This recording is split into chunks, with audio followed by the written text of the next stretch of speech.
Quick story on how I actually got kicked out of jail. But before I do, I want to give a big shout out to Don Kilam, who created the Don Kilam School and University. It's a platform where I've been learning how to do a lot more than just represent myself in the case. I grew up in an uninformed family, and when I started searching this information, those people said that I should authenticate my birth certificate. Thank God I met Don Kilam, because he expressed how you have to look at the rules of commerce, and one of those rules is you can only control what you create. So why would I authenticate a birth certificate?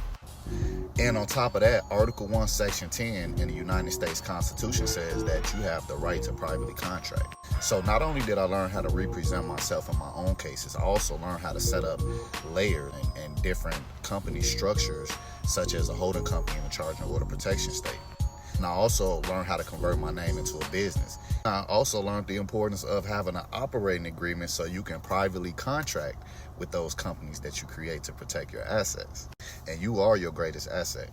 So back to the story. How did I get kicked out of jail? So I was driving down, scratch that for the record. I was traveling on a public highway down in Texas, and I was pulled over by one of the Texas troopers and arrested for having a half a blunt in my vehicle.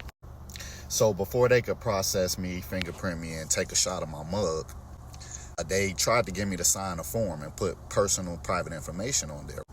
So I said that I don't want to put the social security number on this file because I'm not applying for a loan or anything like that, a job.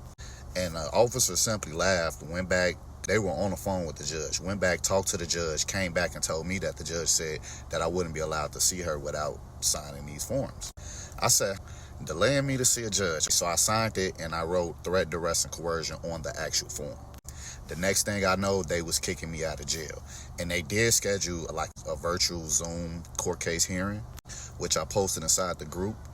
And inside that court case, I prepared for it. When I got on the court case, I did exactly what I knew I was supposed to do. And by the way, all of this is for educational and informational purposes only.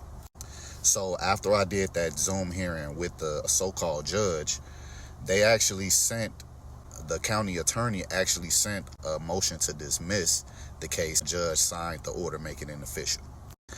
My mind was blown. So peace and love to Don Kilam. Shout out to you, man. I like what you're doing. My family loves what you're doing. And keep going until the wheels fall off. Peace and love.